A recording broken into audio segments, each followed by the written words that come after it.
Social media users criticized and mocked White House Press Secretary Karine Jean-Pierre's comparison of raising the debt ceiling to monthly car payments to relate to the American people.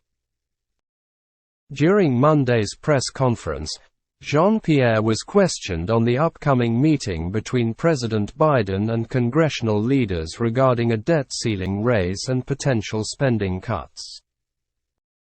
One reporter questioned Jean-Pierre whether the Tuesday meeting is expected to "move the ball" on discussion, considering both Biden and House Majority Leader Kevin McCarthy have not shown any indication of compromising their positions.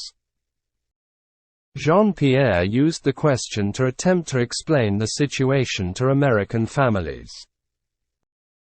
"I want to step back for a second, and I really appreciate the question. But let's look at this for the American people who are trying to figure out, who may not know what is it that we're talking about. So, let's look at it through the American family's eyes for a second.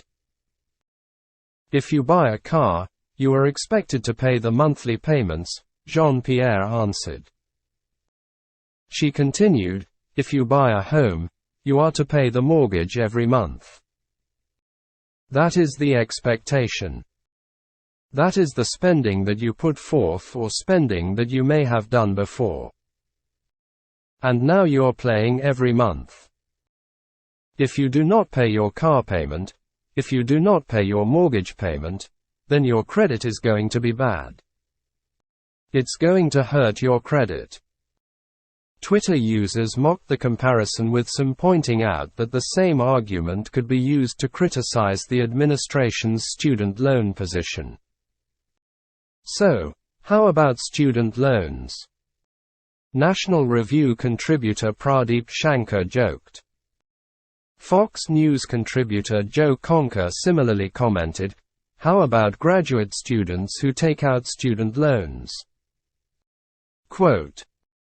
Conservative commentator A.G. Hamilton tweeted, "A lot of people making the point about the admin taking the opposite position on student loans, but the bigger issue here is that if you spend outside your means, it is perfectly reasonable, necessary to also adjust your future spending plan while trying to pay off past debt." Grabien Media founder Tom Elliott joked, "Sorry, Chevy, even though I can afford the monthly payments, I'm obviously not going to make them unless Visa issues me a new card to afford new TVs I had already planned to buy." At PressSec. She equates it with making a monthly house payment. A better analogy for the debt ceiling would be if you bought a mansion every 24 hours and just expected the bank to keep loaning you money for more houses, conservative right Doug Powers explained. It's time for Biden and the Senate to act on the House GOP plan to responsibly address the debt ceiling, instead of making more false claims. Our fiscal crisis is a result of DC's spending, not tax cuts that grew the economy to increase tax revenue, Montana Representative Matt Rosendale, R., wrote. During her answers, Jean-Pierre also criticized Congress actions involving hesitation to raise the debt ceiling without spending cuts. So let's look at Congress for a second. This is spending that they've already done. They've already spent.